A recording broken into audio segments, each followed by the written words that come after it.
Good evening friends, कैसे हैं आप सब। होप्स आप सब बहुत अच्छे होंगे। आपकी तैयारी भी काफ़ी अच्छी चल रही होगी। देखिए, एग्ज़ाम से 18 घंटे पहले आप सभी को पता ही है, हाई कोर्ट क्लर्क का एग्ज़ाम 24 से आपके स्टार्ट है। ठीक है, तो अब हमारा last and final expected paper number 5 हमारा आ रहा है। ठीक है, इसके अंदर भी हमने इंग्लिश ही करवाई है। देखिए, मैंने पेपर 5 करवाए आपको एक्सपेक्टेड पेपर, जिसमें से 3 तो आपके जीके के थे और 2 आपके इंग्लिश के थे। ठीक है, आज हमारा लास्ट एंड फाइनल आ रहा है। बहुत बढ़िया कंटेंट है। मेरी आपसे रिक्वेस्ट रहेगी, एग्ज़ाम से पहले ज़रूर देख के जाना आप सब। ठीक है, साथ में जिन बच्चों ने अभी तक नहीं देखे कोई भी पेपर, तो प्लीज़ जाके देखिए। आपको हूबहू बिल्कुल सेम ऐसा ही लेवल एग्ज़ाम में देखने वाला है। ठीक है, प्लेलिस्ट ऑलरेडी बनी हुई है, आप जाके चेक कर सकते हैं। ठीक है, अभी साथ में ही बच्चों के लिए मैंने जो हाई कोर्ट क्लर्क के लिए करंट अफेयर्स के पार्ट 3 बनाए हैं, पास्ट फर्स्ट सेकंड थर्ड। जिन्होंने अभी तक नहीं देखे हैं वो भी आप जाके चेक कर सकते हैं। बहुत बढ़िया कंटेंट है। ऐसा कंटेंट वाईटी पे फ्री में तो आपको नहीं मिलने वाला। ठीक है, तो बिना कोई टाइम वेस्ट के वीडियो को स्टार्ट करते हैं। साथ में वन मोर थिंग, देखिए, जैसे ही आपका एग्ज़ाम 24 से स्टार्ट होगा, तो मैंने सोचा है, काफ़ी बच्चे मेरे पास हैं जो भी एग्ज़ाम देने वाले हैं।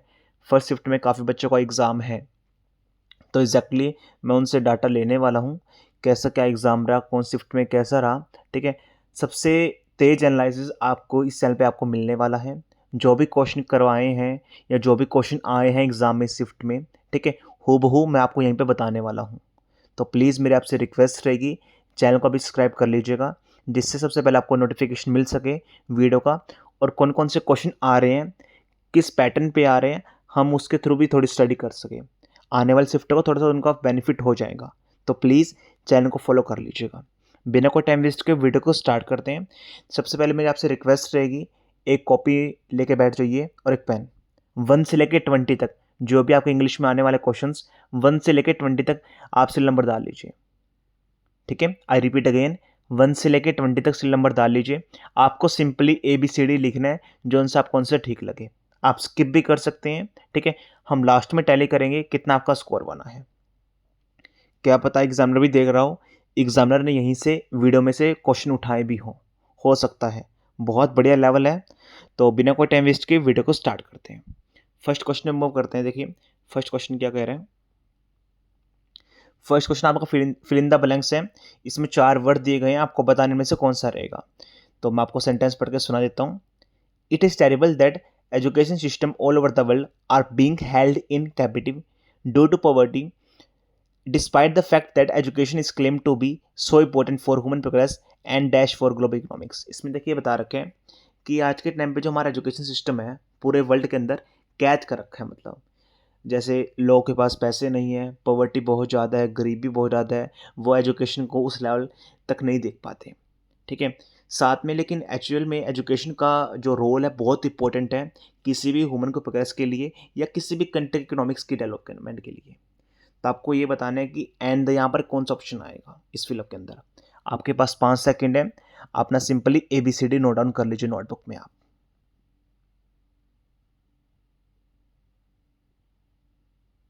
होप्स आपने कर लिया होगा। नेक्स्ट क्वेश्चन मूव करते हैं, ये भी आपका फिल इन द ब्लैंक्स रहेगा।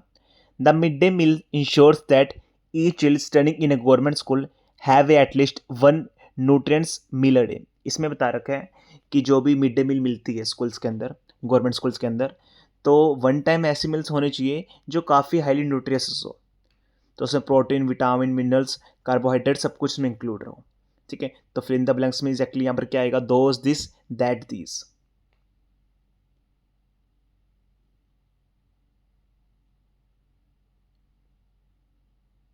होप्स आपने कर लिया होगा। आपने नोटबुक में ABCD आपने नोट डाउन कर लिया होगा। लास्ट में टैली करेंगे कितना आपका स्कोर बना है। Next question third. देखिए, आपका जंबल वर्ड रहेगा ये। ठीक है, ABCD सेंटेंसेस हैं, आपको एक मीनिंगफुल सेंटेंस बनाना है इसके अंदर।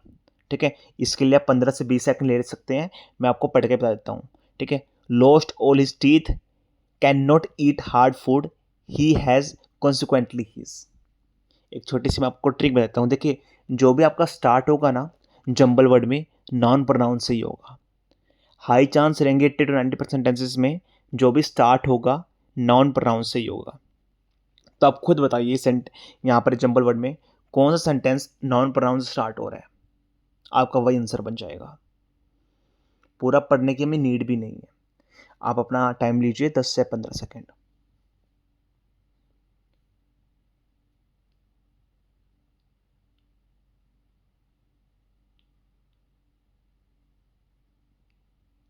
होप्स आपने कर लिया होगा। नेक्स्ट क्वेश्चन मूव करते हैं, फोर्थ। ये आपका इडियम्स रहेगा, to call the shots. To call the shots क्या होता है, ये आपको अप्रोप्रिएट मीनिंग बताना है इडियम का। ठीक है, 4 ऑप्शन आपके पास है, तो बताइए आप सब।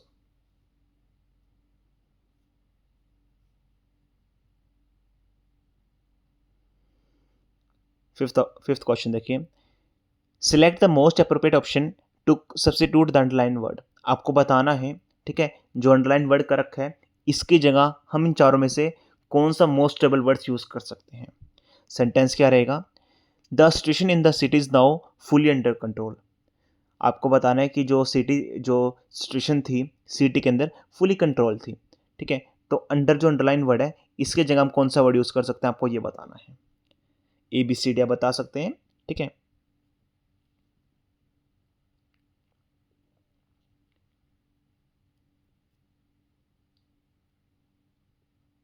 होप्स आपने कर लिया होगा।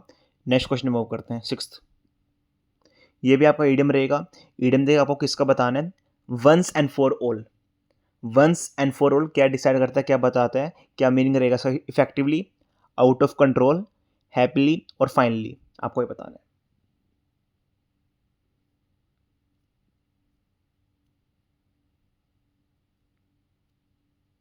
नेक्स्ट नेक्स्ट भी आपका एक और ईडियम्स है, dry run. Dry run exactly होता क्या है, ठीक है, ड्राइनिंग कौन सा मीनिंग कन्वे कर रहा है, running in a desert, jogging in a park, running without shoes, rehearsal of an event. पढ़ने से समझ में आ रहा है।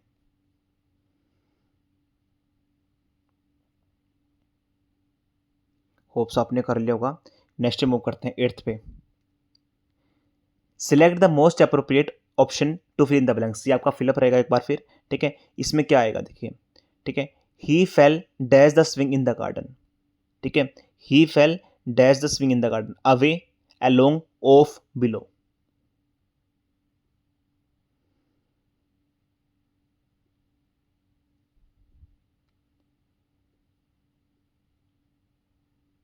नेक्स्ट नेक्स्ट आपका एंटोनियम रहेगा, she look tired and shallow after the long day she did had. देखिए आपको ये अंडरलाइन वर्ड है, आपको उसका ये एंटोनियम बताना है सिर्फ। शैलो का आपको एंटोनियम बताना है बस, और कोई भी आपको कोई भी लेना देना नहीं है पूरे सेंटेंस से। ठीक है, शैलो का इन चारों में से एंटोनियम क्या होगा, pallid, livid, flushed, pallid.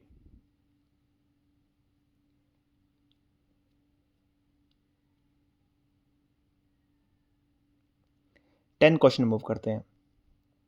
10 question फिर आपका एंटोनियम का रहेगा, इसमें भी आपको अंडरलाइन वर्ड का बताना है। The enemy, even if it is a shield, it is challenge and needs to be removed from his path. Challenge जो आपका वर्ड है इसका आपको एंटोनियम बताना है। Problem, solution, nonsense, threat.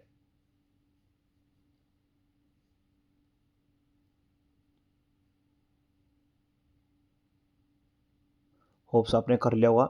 Next move करते हैं, 11th। Part of the sentence are given below in jumble word, arrange the part in the correct sentences. देखिए जंबल वर्ड दिए गए हैं, आपको ये मीनिंगफुल सेंटेंस बताना है। ठीक है, तो PQRS है, आपको 4 सेंटेंस दिए गए PQRS, इन चारों को एक मीनिंगफुल सेंटेंस में बताना है। तो हम कैसे अरेंज करेंगे, देखिए इन चारों में कॉमन क्या है, PPPPR ऑप्शन। तो मतलब आपका जो फर्स्ट सेंटेंस रहने वाला वो तो आपका P ही रहेगा। उसके बाद आपको डिसाइड करना है S आएगा, क्यों आएगा, R आएगा। ठीक है, सम एक्सपीरियंस टीचर से दैट, ये तो आपको फिक्स रहेगा। ठीक है, देखिए दैट क्या हो गया। ठीक है, आप अब 2 सेंटेंस को जोड़ सकते हैं यहाँ से। ठीक है, तो teaching about English in easy and teaching English is difficult as the latter needs dedication, resources and many more. 10 से 15 सेकंड लगाइए, बहुत ईजी है, आराम से आप कवर कर लोगे, गलती किसी की भी नहीं होनी चाहिए इसमें। आप टाइम लीजिए अपना।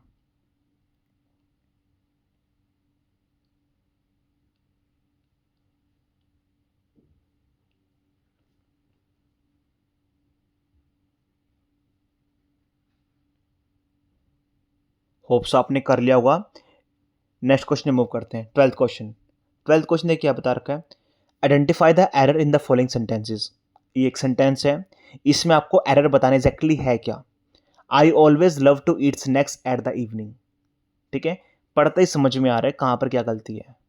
आई love always to eat snacks at the evening.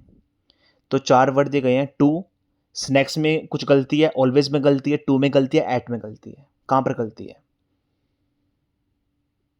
बहुत ईजी है, डेली बेस पे ये वर्ड हम यूज करते हैं घर पे। 13 आपका ईडियम रहेगा, मिल्क ऑफ ह्यूमन काइंडनेस। इसका मीनिंग क्या रहेगा? ये आपका ईडियम रहने वाला है, मिल्क ऑफ ह्यूमन काइंडनेस। देखिए, अभी बच्चे काफ़ी कह रहे थे कि sir mock test please continue रखिए। देखिए, मैं सिर्फ मॉक टेस्ट इसीलिए करवा रहा हूँ, काफ़ी बच्चे ऐसे हैं जो मतलब 1000 बार कहने के बावजूद भी मॉक टेस्ट नहीं अटैम्प्ट कर रहे हैं। पूरे यूट्यूब पे सबसे कम फीस मैंने कर रखी है, फिर भी मॉक टेस्ट अटैम्प्ट नहीं कर रहे हैं। तो उनको भी लेवल समझ में आ सके, ठीक है, कि कहाँ पर स्टैंड कर रहे हैं, कितने मार्क्स आ रहे हैं, इसलिए मॉक टेस्ट करवा रहा हूँ। ठीक है, 13 क्वेश्चन आपने होप सो कर लिया होगा, 12th और 13 क्वेश्चन। ठीक है, 14 मूव करते हैं। 14 आपको इसका पैसिव सेंटेंस बताना है, somebody paid the workers 2000 rupees. ठीक है, आपको इस सेंटेंस का पैसिव बताना है। ठीक है, somebody paid the workers 2000 rupees. ठीक है, तो इन 4 में से आप बताइए कौन सा रहेगा सेंटेंस। आपके पास टाइम है अभी 10 से 12 सेकंड का।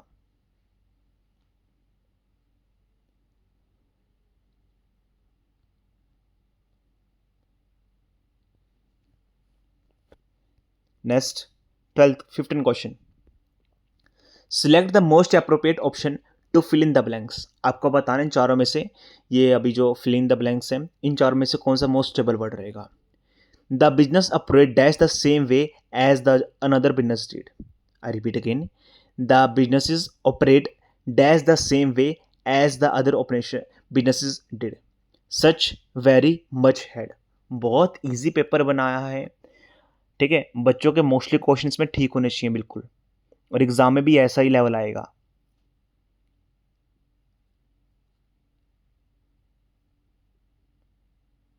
होप्स आपने कर लिया होगा। नेक्स्ट 16th, ये भी आपका एंटोनियम रहेगा। एप्राइज का आपको एंटोनियम बताना है इसके अंदर। ठीक है, एप्राइज का आपको एंटोनियम बताना है, hide, notify, inform, enlighten.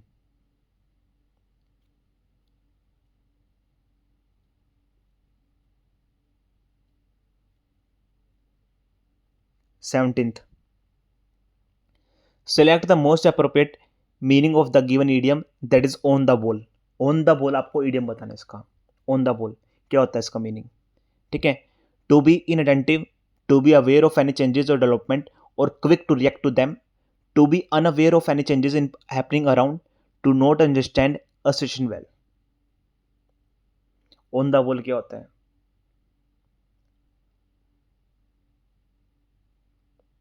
Next 18th, which of the following sentences is the past continue tense. Past continue tense कौन सा होता है? ठीक है, ऑलरेडी बहुत बार बताया मैंने, is am are, was were, has have, had, ING form कहाँ पर लगती है। तो पास्ट कंटिन्यू सेंटेंस इनमें से कौन सा रहेगा आपका? बिल्कुल भी गलती नहीं होना चाहिए आपका ये वाला क्वेश्चन। अगर कोई बच्चा मेरे से पढ़ रहा है तो बिल्कुल भी नहीं। 19th पे आपका ईडियम रहेगा, twist someone arm. Twist someone arm का मीनिंग क्या होता है?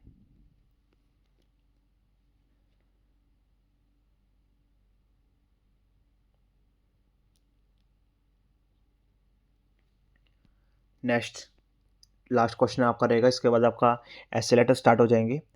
आपको एंटोनियम बताना है एंजाइटी का। एंजाइटी का एंटोनियम क्या है? Discomfort, relief, agitation, stress. ये काफ़ी बच्चे आप बोल रहे होंगे सर इसमें स्नोनम तो आई नहीं, वन वर्ड सॉल्यूशन तो आई नहीं। देखिए, वो कुछ भी डाल सकता है, कुछ भी कंफर्म नहीं है वो। ठीक है,